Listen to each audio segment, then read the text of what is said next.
This is Airing Pain, a programme brought to you by Pain Concern, the UK charity providing information and support for those of us living with pain and healthcare professionals.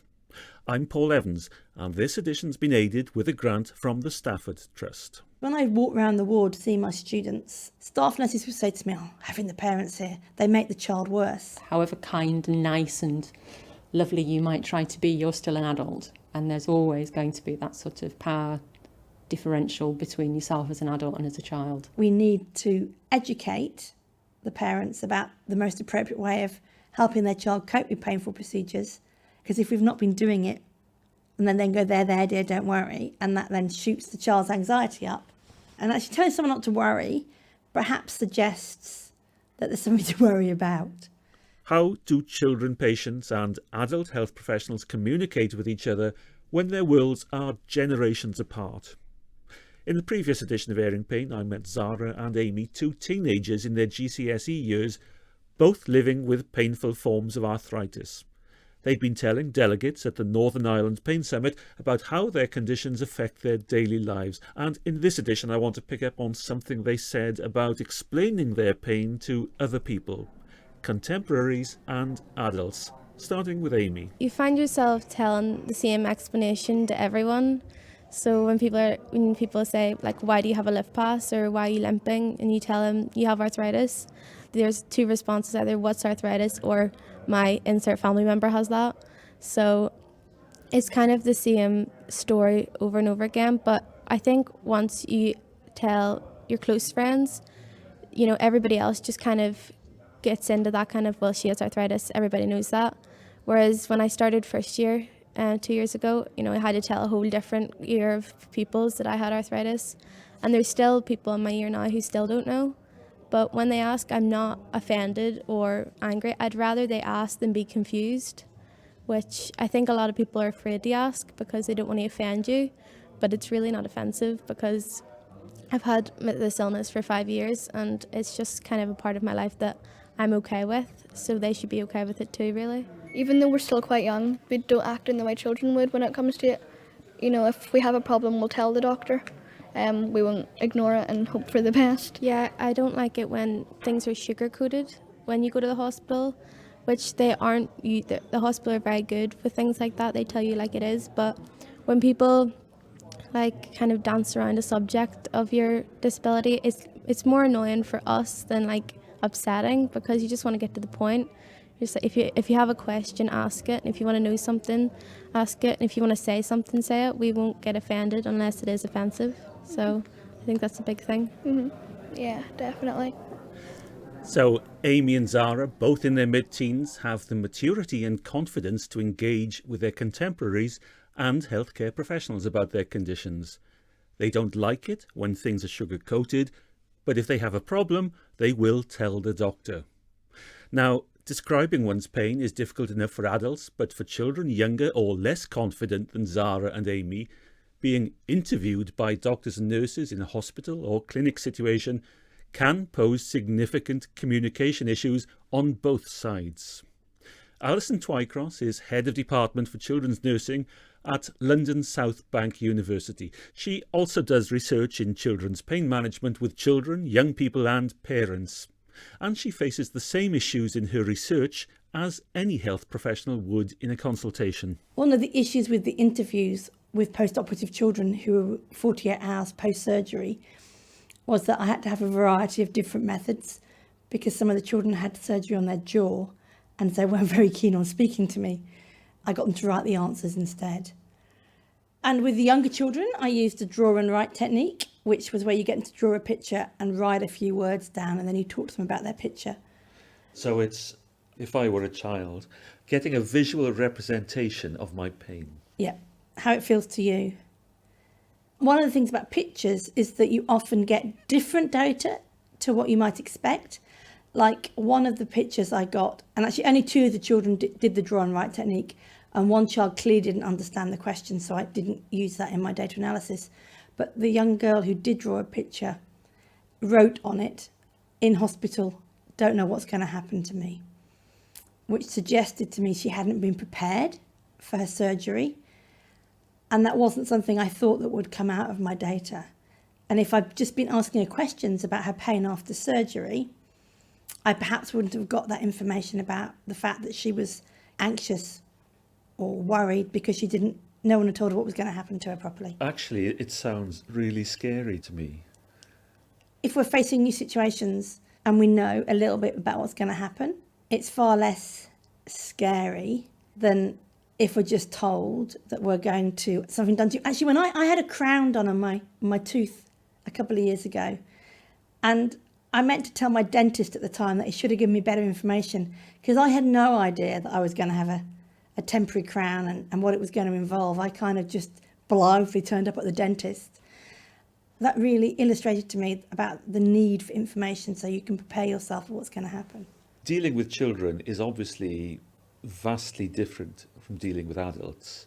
I mean, how do you get them to explain what is going on in their minds, their pain and things like that? I've got nieces and nephews who range from 14 down to, I think, 9 months. And obviously when I'm talking to them, I talk in slightly different ways to the 14-year-old than I do to the 6-year-old. But the 6-year-old, you can have a proper conversation with them, but you kind of have to use words within their vocabulary and understanding. It's not talking down to a child, it's talking at their level. Yeah, I think it's really important not to talk down. Sometimes adults can appear quite patronising. One of the things I've always been quite good at, I think, is talking to children at the right level. I'm the eldest of 5 children, so maybe that helps. But I do sometimes see adults change how they're talking when they're talking to a kid.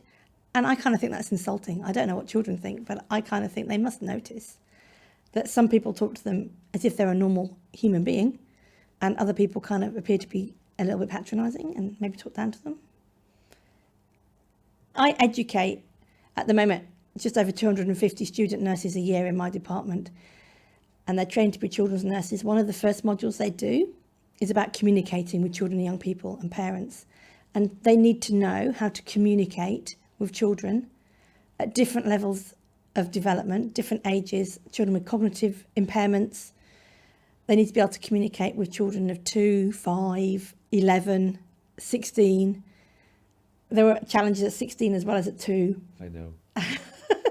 And also, you've clearly got teenagers who are involved with teenagers, and also to talk to parents. And actually, parents have differing needs as well, and understand more or less about what's going on, depending on their experience and education, I guess. Do you talk to children with their parents or without their parents? For research purposes, there is a huge growing body of evidence, probably not huge, about the pros and cons of having parents there.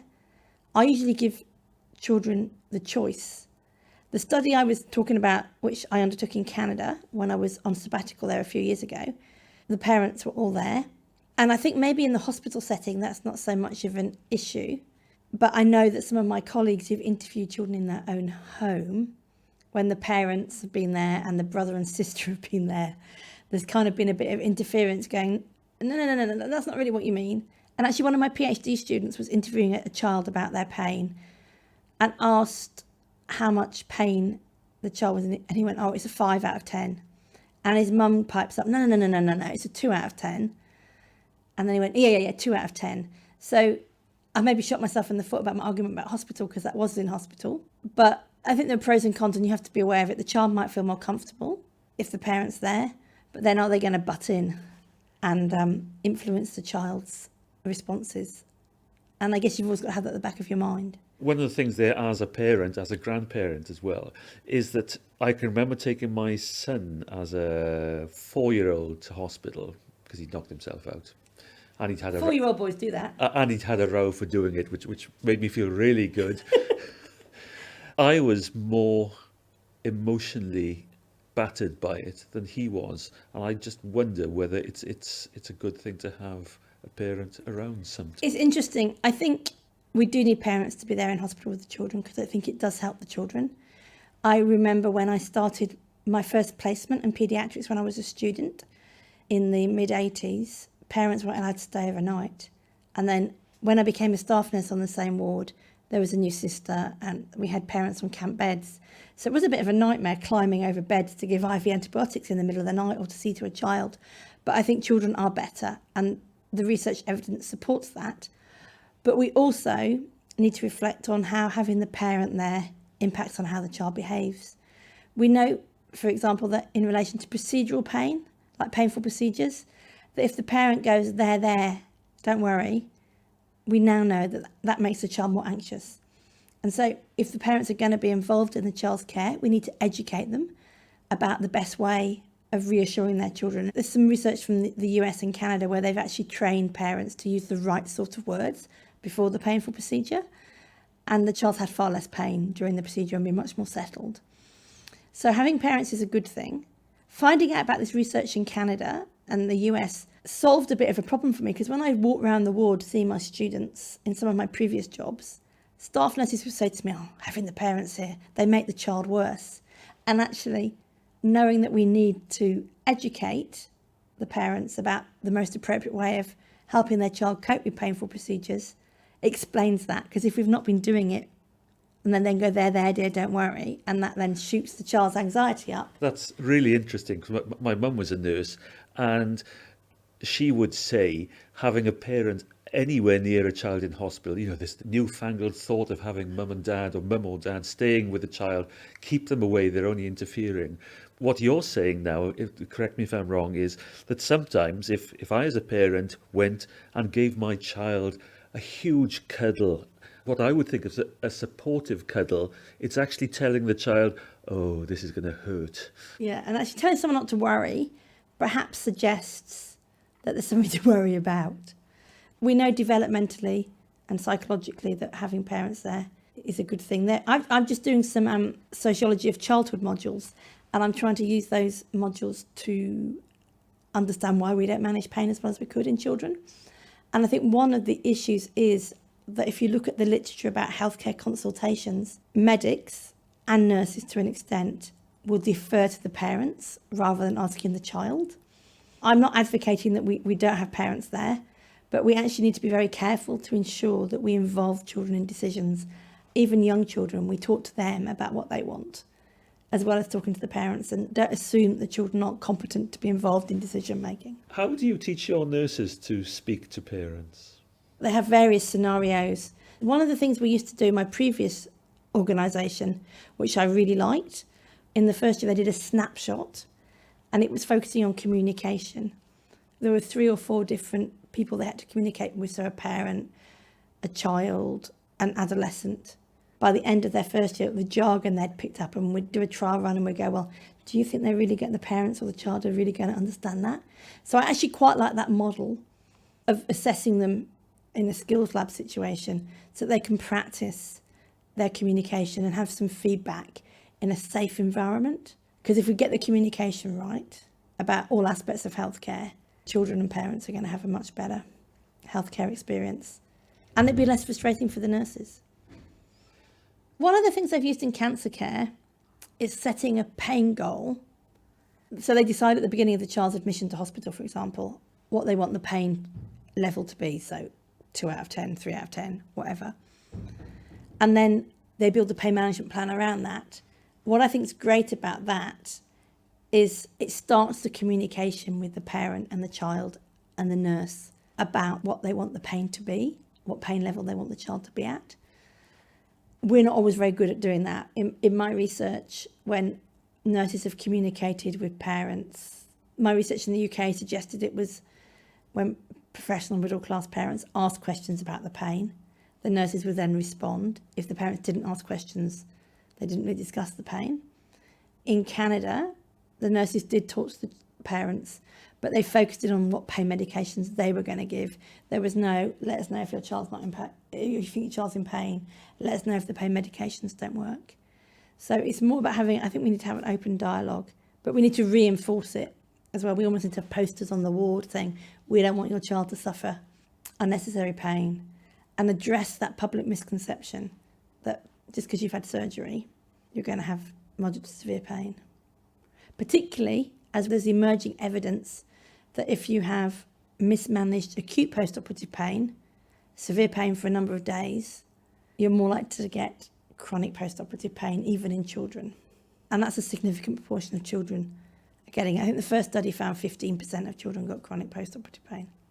And we're beginning to understand the risk factors, so we should be addressing them. And one of those is making sure children aren't in severe pain for a prolonged period post-operatively. That was Alyson Twycross, Head of Department for Children's Nursing at London South Bank University. Now, 15% of children getting chronic post-operative pain is a startling statistic, especially if something as basic as good age-appropriate communication skills could help reduce those numbers. So what should we as adults know about talking to children? Bernie Carter is Professor of Children's Nursing at the University of Central Lancashire, and she also works at Alderhay Children's NHS Foundation Trust in Liverpool. I'll either use stories, so I'll get children to perhaps tell me a story about their pain, or if that's going to be too difficult for them because the pain is too close to them, is too sensitive for them to talk about specifically, perhaps you'll get them to tell a story about another child that was in pain, so they express it through that. One of the other ways that I use that I think can be really successful and the children quite enjoy doing is using arts-based methods. So that can be as simple as giving a child a piece of A4 paper and a pencil, or you can give children a whole range of different crayons and felt tip pens and a load of colours that they can use. You can use collage, so you can give them a range of different materials to use, such as bandages and wool and raffia and paper and glue and materials that have got a different feel to them, like foil, stuff that crinkles, to try and get a whole range of different senses that they could actually portray. And then we either use sketchily drawn body outlines that are not looking like the body outlines you get on a standard pain assessment chart. You put them on something like A3 paper and then give the children the chance to actually start to sort of build up a visual picture, a 3D picture of what their pain's like. Or you can just give them a blank sheet of paper and say, tell me what your pain's like, draw it, use these materials. Sometimes you can work with them if they want a bit of support, but mostly what we do is just leave it to them to make the decision as to what materials they'll use. It's one thing for a child to do that, but you have to be able to interpret that as well. There are ways that you can do an interpretation of that, looking at the materials they've used, the choice of materials, the depth of materials they've used, the colours that they've used, the amount of the area that has been covered, how they actually engaged with the activity. A simple thing, if they're colouring something in, whether or not they're colouring it in very lightly, or if they're colouring it in like Billy-O and really scribbling and getting indentations of the colouring into the paper. And those are all quite interesting ways of working. But for me, the more important thing is using that arts-based approach, that picture that they've created, that they own, that expresses their pain, and getting them to start to talk about it. So what's going on here? Tell me what's happening here. And in quite little words, they can then start to take you on the journey to show you what's happening and where things are going wrong for them with their pain and what they want to do about it. So you can get them to talk about which is the most important pain, which is the one they don't like, which is the one they've got the most power over, which one they'd like to zap the first. And that way you can start to get a sense of what's really important to them. So for me, their meaning and their interpretation is more important than anything that I as a researcher can actually apply from outside, because that's coming from their world of meaning as a child rather than my interpretation as an adult with all the expectations that I have. So, for example, in one of the studies that we've done, the children used plasters. So we had quite a lot of these little body outlines covered in plasters. And we were trying to work out what was going on, and the plasters were denoting the intensity and perceived severity of the pain, rather than the fact that there'd been a need either for a plaster or the skin had been broken and there was blood. So a plaster for the children under the age of about 9 meant it was a bad pain. So if we'd interpreted it from the outside, we'd have thought there'd been an injury, and there hadn't actually been an injury in that particular situation.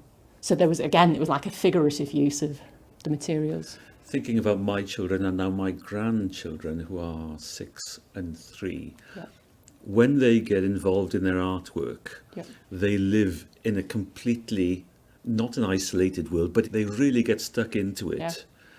And to work out those thought processes of why they're doing such a thing, there's a tremendous resource there that adults don't have to describe their pain. Although if you give adults art materials, they can do some really fantastic work in expressing pain, and it can be a way of actually unlocking an experience that they've not been able to express in words. So for some of the parents of children in chronic pain who have to live alongside their child's chronic pain and can feel overwhelmed and desperate and helpless and angry and guilty and a whole range of other different emotions, as well as feeling very stressed by the care they're having to provide, there are studies that have shown the therapeutic use of artwork for parents. And when you look at adults' drawings of pain, there's resonances that run all the way through. So the same sorts of imagery are used. So jagged lines, red colours, things that are seen to be threats. So hammers and hard objects and things that are crashing. So those images are sort of pretty resonant within children's work as well as within parents and adult sufferers' work. I was asked to describe my pain recently. It took me a little bit unawares. Yeah. And the way I described it, a sort of general all-over aching, was being enveloped in a grey or a beige jelly. Yeah. Now, actually being put on the spot to think in that way and to describe it to somebody else, I found quite good. Yes. I believe children have got a really strong sense of agency, and I believe they've got a lot of competence and capacity. But sometimes using words can be quite tricky. So when we're using drawings quite often, or artwork or collage work or sculpture or whatever, the artwork gives the children a chance to pause and take stock of stuff and then start their drawing. So where perhaps you were asked what your pain was like, there would have been, I don't know, maybe possibly not more than a 10-second pause before you felt that you had to start to give an answer, because that's what's socially polite to do. We don't like silence. We don't like silence. There's an acceptance with drawing that there can be a silence, which means that if you're asking a child to perhaps draw some of their pains or start to draw a picture of what their life is like having pain, it's acceptable to say, we're going to give you about 15 minutes or we'll give you 10 minutes to do this, and you start whenever you want. And they can start to do that, and that way they can actually map out those sorts of things that they want to talk about. So I would then do my interview based on those images that they'd actually drawn, rather than me asking questions that come from my frame of reference. And quite often you'll see within some of the drawings that children and adults do that there's notion of an envelopment that's either keeping them away from the world, so other people can't get in because they don't understand their pain, or it's a fog, or there's a blackness that they've kind of got over them. So there are these notions of boundaries that you can see. And the responsible if you're being responsible when you're talking to somebody about that, you wouldn't say, oh, I can see you're in a bounded area of grey jelly. You'd say, tell me what you're telling me. What's this picture telling me? You have to go a bit carefully with the little kids, because they generally expect that you know exactly what. You have to try and work out whether or not it's up the right way, perhaps. But it's just a device, it's a trigger to get people to be able to talk. I think it's Goffman talks about drawings being a ticket to ride somewhere else. So it gives you permission to actually go in, and it's a very patient-centred way of working. I wonder also, is it a way of taking the focus away from the child and putting a third person, i.e. the painting, in the middle that you can both relate to? One of the things you have to think about when you're interviewing children or working with children is that however kind and nice and lovely you might try to be, you're still an adult, and there's always going to be that sort of power differential between yourself as an adult and as a child. And one of the things the use of artwork can do is it mediates that bit. So instead of me looking politely and directly into the eyes of the child and asking them to tell me something, they can actually talk. And quite often a lot of my conversations with children are undertaken to the top of their head because they're still busy drawing. So in that sense, it can become like a third actor in the room that becomes a voice for children. And sometimes the children and the parents could be quite surprised by what the child has drawn. The way that we normally try to express pain is that we use words, and words can be powerful, but they can also be quite dismissible as well. if a child actually presents you with an image of what their pain is like, and it's black and it's sad and it's destroyed, and you can see how far the red is over the page in terms of where the pain goes, and that's said in conjunction with this is what it feels like to be me. It's really difficult for people to ignore that, because we are kind of hardwired for these visual images to take kind of a notice of them. So I think it can actually give children that sense of validation that they've communicated effectively and people have taken notice of that. So people will use artwork within chronic pain clinics as a starting point. So instead of starting a conversation with the child from a clinical history point of view, the clinical conversation can start from, this is what it's like to be me. So tell me about your picture. So it becomes a really strong voice that can be filed in the children's notes. And you can, as children's pain improves and they develop either more mastery over their pain or the interventions actually become more effective, their subsequent drawings are likely to act as indicators of progress as well. And that can be useful because sometimes your progress might be slow, but your drawing actually looks less painful. So that you can use that to track children's progress over a period of time. That was Bernie Carter, Professor of Children's Nursing at the University of Central Lancashire. I'll just remind you, as always, that whilst we in Pain Concern believe the information and opinions on airing pain are accurate and sound based on the best judgments available, you should always consult your health professional on any matter relating to your health and well-being. He or she is the only person who knows you, your circumstances, and therefore the appropriate action to take on your behalf. Now, we heard earlier how the mismanagement of acute post-operative pain, that is, severe pain for a number of days following an operation, adults and children are more likely to get chronic post-operative pain. So, what advice should be given to parents of a child going in for an operation? Alyson Twycross, Head of Department for Children's Nursing at London South Bank University. I would want the parent to understand that the child doesn't have to be in pain after surgery, because there appears to be a general acceptance among parents and the general public as a whole that because you're in hospital and you've had surgery, you're inevitably going to have some sort of moderate to severe pain. Whereas actually, that isn't the case. And because parents appear to have this misconception, they seem to think that if the nurses could do anything, they would have done it. I've had children and parents say that to me in the past. And because they believe that some pain is to be expected, they don't go to the nurse and go, hey, look, these pain medications aren't working. Can we increase the dose? Can we try something else? Can we use some of the non-drug methods? The way to change practices and make sure that children don't experience unrelieved moderate to severe pain in hospital is to enhance parent power. One of the issues, though, is that now that a lot of children have day surgery, they're home within less than 24 hours. And so it's the parents themselves who are managing the child's pain. And if they're not educated and hold misconceptions and erroneous beliefs about how children behave in pain, a lot of parents think that, and as nurses do, think that a child's behavioural cues are indicative of how much pain they're in. We know that's not true. A lot of parents think pain medications are addictive and have horrendous side effects. For most pain medications, that's not true. So parents, when they're with their child in hospital post-operatively, need to advocate for their child. And that can be quite difficult because this is the power relationships. But I think we need to try and find a way of empowering parents to advocate for their child's pain and to jump up and down when their child's pain isn't relieved. I think pain should be no more than 3 out of 10 in the immediate post-operative period.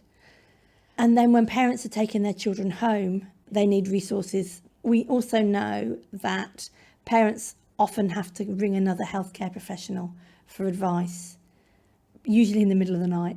And so I think we need to think of different ways of empowering parents when they're managing their children's pain at home.